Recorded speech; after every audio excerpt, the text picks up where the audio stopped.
had already moved their eligibility. It sort of seems like the president is now affirming a date that for many people was already the real. And he had called for them to move this date forward a couple of weeks ago. So he had also called for the date to move forward from May 1st as well. So he is certainly confirming for the public that everyone is eligible around the country. That is a great deal of clarity. They don't have to go to their local state website and see when they're eligible. They know that they are eligible on April 19th. Every American out there who is not vaccinated. This is also part of the effort here, and part of what he'll be conveying later today, is to communicate to seniors and people who have seniors in their community, maybe members of their family.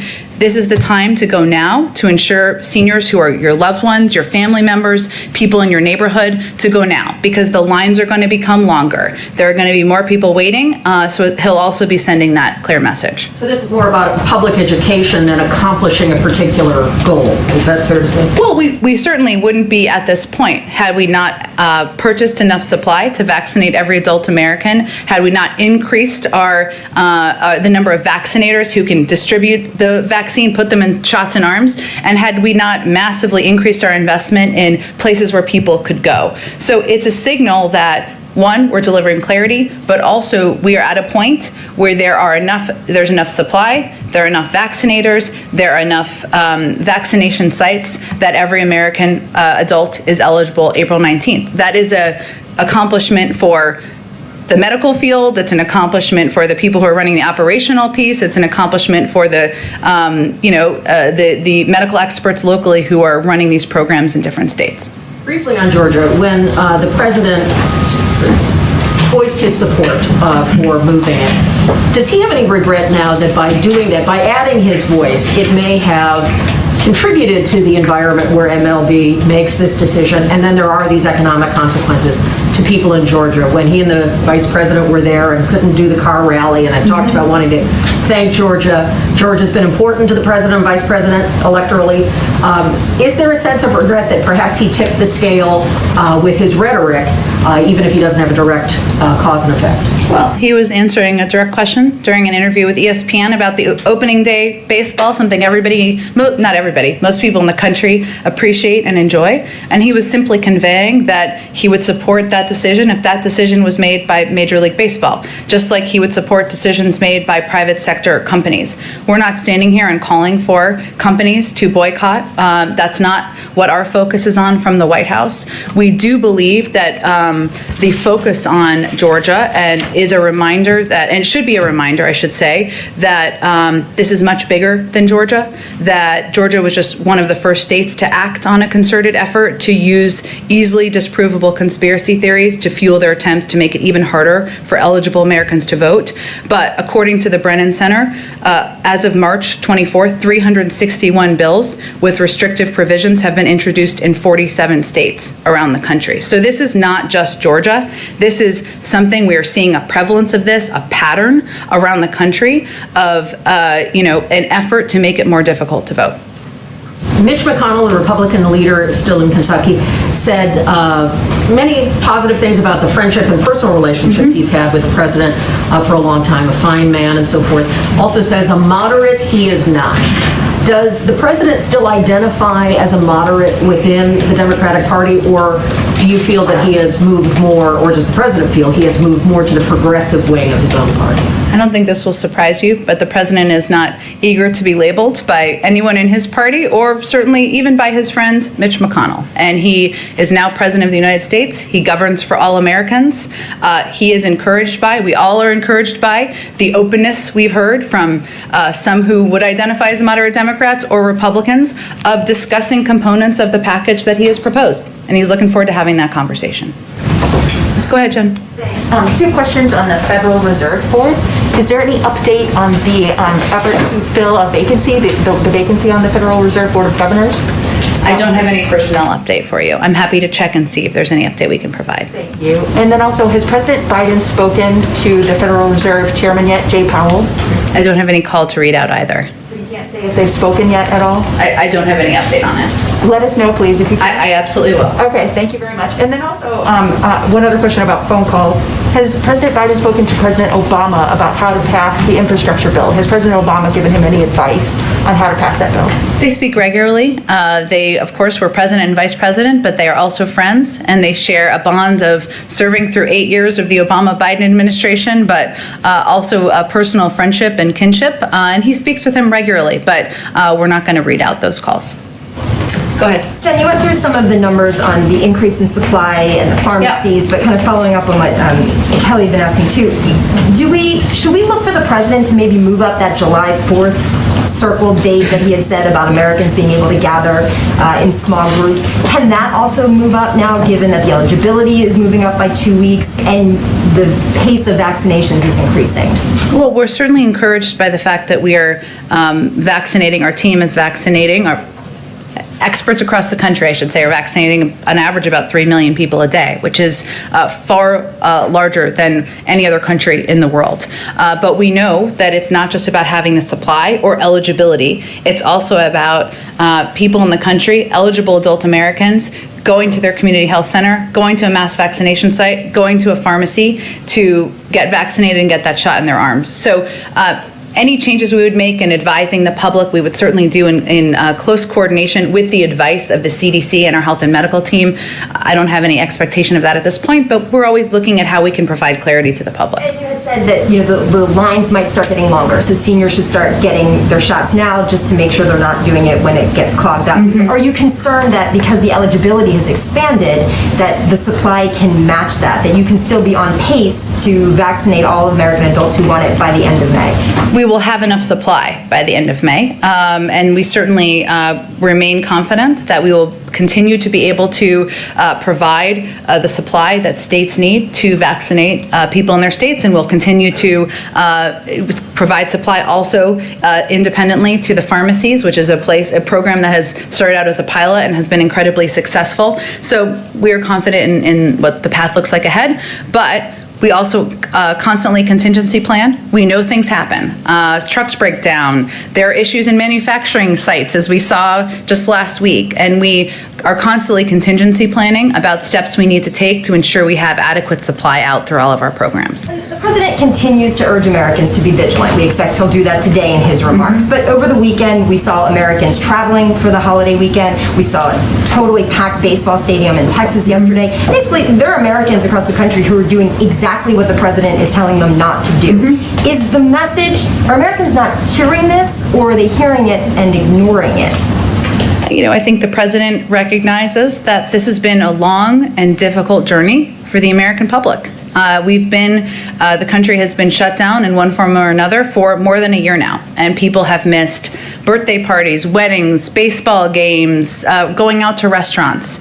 It is difficult, it is hard, and what he's asking people to do is to sacrifice a little bit longer. And he will continue to make that case and make that argument. Now, while we saw the baseball game, as you noted, and other events over the weekend, and we certainly anticipate it as the weather gets warmer, there will be a temptation.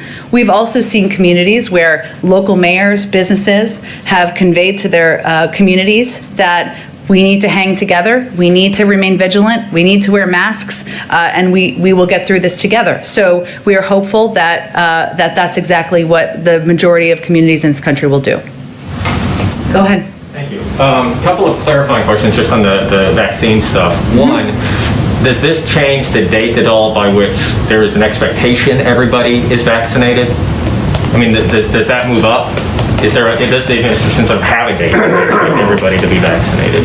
Well, getting to a point where the majority of the American public is vaccinated is about more than supply. So what this announcement is conveying is we are at a point with the supply we have available, the number of vaccines, vaccination sites, vaccinators, where we believe everybody in the country should be eligible, can get in line by April 19th. Many people will have been in line or will even be vaccinated, as we've seen by the numbers before then. But it is going to take the American people going, masking up, socially distancing, and going and getting vaccinated. We're going to make that as easy as possible, but there are roles that we can play, and then there are roles that the public have to play. My question is, once they get in line on the 19th, by the 19th, how long that line ultimately may be? There's not a new update on that. I don't have a new update on that. I think it's just important for clarity purposes to convey. It doesn't mean everybody will be vaccinated by April 19th, which is, I know why you were asking the question. It means that everybody will be eligible to go to their local pharmacy, go to their community health center, mobile vaccination site, mass vaccination site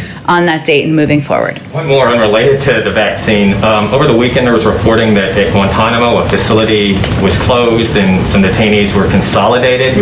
Is that indicative at all of the Pentagon's review of closing Gitmo, of the president's plan and a timeline to potentially make that proposal to close Gitmo? The president remains committed. That is his desire and the outcome he would like to see. Obviously, that process would be overseen by the Department of Defense, so I would refer you to them for more specifics about those moves and that announcement. Go ahead. So another foreign policy question.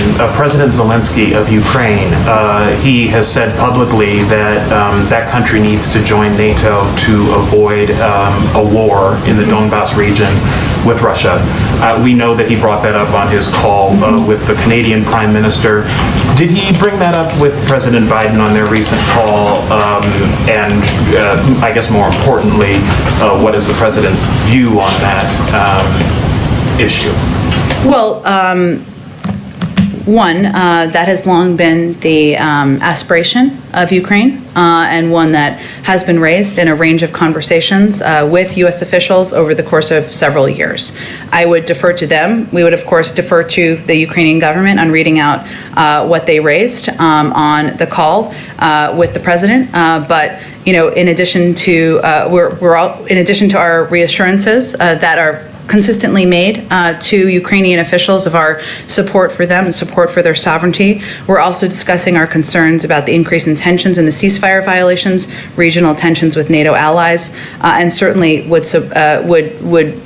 be here to hear from them, as we have for years, about their aspirations and the process they need to go through. But as far as an official White House position on whether they should be able to join NATO soon, is there a position? Again, it's been an aspiration of Ukraine's for some time. We've long been discussing that aspiration with Ukraine. We are strong supporters of them. We are engaged with them in working to push back on the destabilizing actions. But that's a decision for NATO to make, and we'll continue to be, recipients of their interests. Okay, and you said a minute ago that the Georgia voting rights law was based on a lie.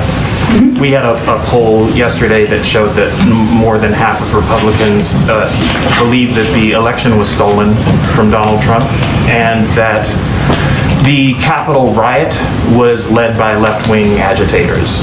Is there a public policy response to disinformation? Well, first, to disinformation in general.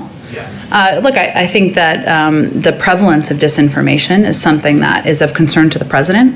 He believes there is a range of reasons for it. Some relate to the platforms. Some relate to the individual actors who are promoting and provoking destabilizing activities and actions through their rhetoric. He's spoken to that in the past. This is certainly an issue that the president is focused on, and he will work with his team on addressing through policy measures, but I don't have anything to preview for you. Okay, just one more quick thing on the American Jobs Plan. Mm-hmm. There's a Moody's estimate that you have cited. Basically, their estimate is that 2.7 million jobs will be created over 10 years if that plan is passed as it's been proposed. I think that works out to something like $850,000 per job. Given that, are you open to ideas about a more targeted way, a cheaper way of achieving the same goal in terms of number of jobs created?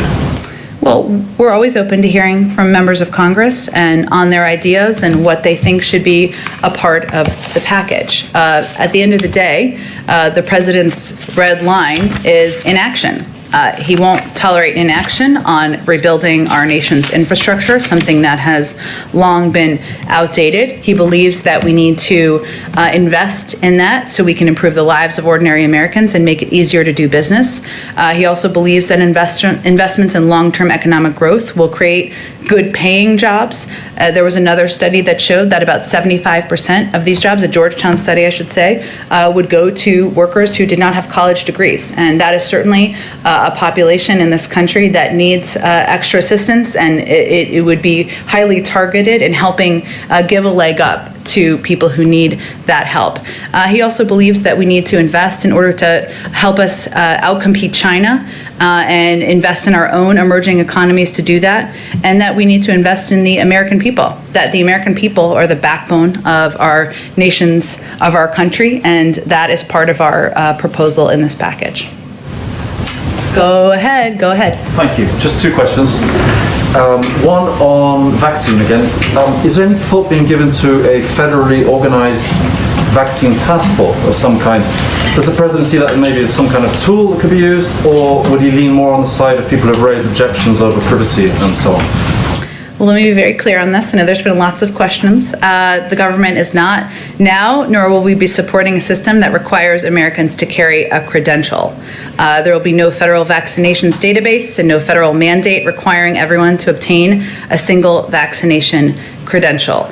As these tools are being considered by the private and nonprofit sectors, our interest is very simple from the federal government, which is Americans' privacy and rights should be protected, and so that these systems are not used against people unfairly. There is a movement, as you know, in the private sector to identify ways that they can return to events where there are large swaths of people safely in soccer stadiums or theaters, and that's something that that's where the idea originated, and we expect that's where it will be concluded. We will be providing some guidance, which will look like an FAQ, a frequently asked question. I hate acronyms, but that provides important answers to questions that Americans have, in particular around concerns about privacy, security, or discrimination soon. I don't have an exact date for that yet.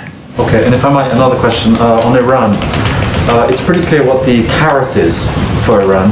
That's obvious. But given that the previous administration, just battered them with pretty much everything it had, apart from war, what's left in terms of the stick when you're entering these negotiations? What is left actually apart from war? What would Iran want out of it? Is that what you're asking? What's the stick? You're coming with a carrot, right? Which is, we'll bring you back in and so on. You dismantle all this stuff and, we'll eventually give you sanctions relief. That's pretty clear. But they withstood the sanctions under the Trump administration. And, they in fact only increased their activity in the nuclear. Well, if you go back historically just a few years before the Trump administration to the Obama-Biden administration, sanctions were put in place which incentivized, in many ways, getting them to the table to have the discussion about the joint plan of action. So, look, I would say at this point, today's the first day of discussions. As you know, these discussions are happening in Geneva, and they are happening through our European counterparts and partners. We expect them to have difficult portions. We expect this to be a long process, and we, continue to believe that a diplomatic path is the right path forward, and there are benefits to all sides. When the Trump administration pulled out of the joint plan of action, what they left us with is a far decreased visibility of Iran's nuclear capability, of inspections at their sites, of an understanding of how close they were to acquiring a nuclear weapon. That's not in anyone's interest, certainly not the American people. Go ahead. Jen, Senator Schumer's office said last night that the Senate parliamentarian had ruled in favor of additional reconciliation bills. I wondered if the administration had any view on that ruling. And in light of this ruling, is this the likely path that the president will take with the Senate in terms of getting this infrastructure bill across the finish line? Well, the president continues to believe, less than a week after he announced the plan, I'll say, that there's a bipartisan path forward. And we are encouraged not just by 80% of the public that believes that it is long overdue to invest in infrastructure, that not just roads, rails, and bridges, but there is a way we should, a role the federal government can play in rebuilding the infrastructure of our economy and helping support American workers for the 21st century. This is a mechanism, as you know, reconciliation is a mechanism for passing budgetary bills in Congress. We will leave the mechanisms and the determination of the mechanisms to leaders in Congress. But right now, less than a week after he announced the American Jobs Plan, our focus is on engaging with Democrats and Republicans, with staff, with committee staff, inviting members to the White House next week, and we are encouraged by some of the statements that have been made about components of the package where we could find agreement. On infrastructure, some Republicans have quibbled with the way infrastructure should be defined in the bill. Does the president feel he has to convince Republicans of what should be used in an infrastructure bill before he can actually persuade them to vote for it? Well, I'll give you a little bit of a homework assignment. There are some Republicans who have previously called for investment in workforce development as part of comprehensive infrastructure investment. Some have called for that. Some have previously called for investing in broadband and the expansion of broadband as a means of expanding infrastructure. Some even have reference to replacing pipes as a means of infrastructure.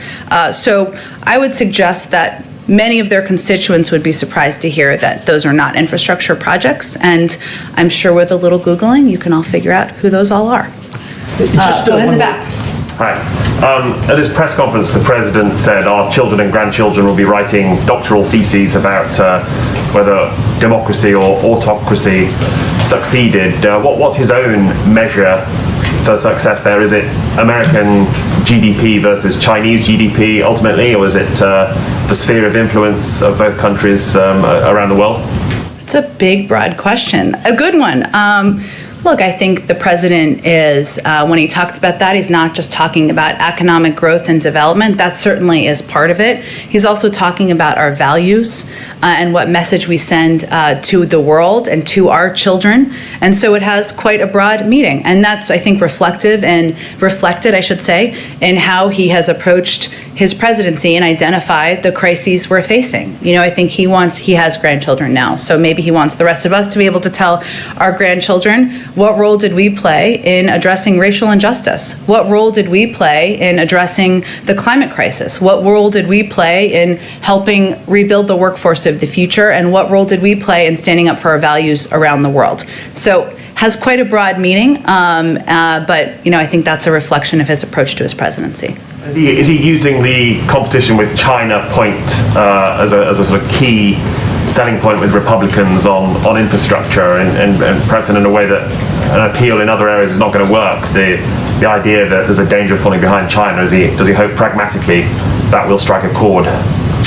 Well, there is agreement across Democrats, Republicans, frankly, the American people, that we need to do more to invest here at home in order to compete with China. And he has conveyed, too, that and I have, I guess, as well, that our approach to our relationship with China is to come to that relationship from a position of strength. And that includes investing at home, ensuring that our workforce, our infrastructure, our broadband access is at a rate where it would strengthen our own infrastructure and workforce here so that we can compete globally. There's also been proposed legislation, I'm not sure if it's been formally dropped yet, but by Senator Schumer and others, that is focused on how we can better invest in our workforce to compete with China. We anticipate there's an opportunity for that to be bipartisan, because investing in our workforce here is something that Democrats and Republicans can agree on. Just one quick other thing, is the president disappointed by the pace of vaccine distribution in the District of Columbia, and does it potentially strengthen the argument for statehood? Well, he's spoken about statehood in the past, but I would say that, we track every community, we track every state and locality and how distribution is going and how to improve it and make it more effective. And we work very closely with leaders. One size doesn't fit all. In some cases, that means we increase distribution to pharmacies, we increase distribution to mobile vaccine sites. And so that's certainly something that's ongoing with leaders around the country, including, of course, with leaders in the District of Columbia. Go ahead in the back. Oh, go ahead, Nadia. Oh, thank you, Jen. I want to follow up on the Vienna talks. Is the White House satisfied or content by this first round of talks between what they call the P4+1 and Iran? Well, we're only on the first day. So I will allow the team that is negotiating on the ground to give more of an assessment of how they feel the talks have gone. Explain if these talks are indirect between the Europeans, the Russians, and the Chinese and Iran. Why do you have a high-ranking U.S. official in Vienna since you don't want to talk directly with the Iranians? Well, I think it's important to convey to our partners, our P5+1 partners too, that we believe diplomacy is the best step forward, is the most appropriate step forward. And Rob Malley, who is somebody who's experienced, who's been a part of negotiations in the past, is certainly an appropriate level individual from the government to be there. So is the White House position till now that no lifting of any sanctions until Iran complies? Well, I think we expect that, as I conveyed yesterday, that a big part of the conversation will be how Iran can come back into compliance and what would be required of the United States. But we've been clear that we are not anticipating any steps at this moment. We'll allow the negotiations to continue.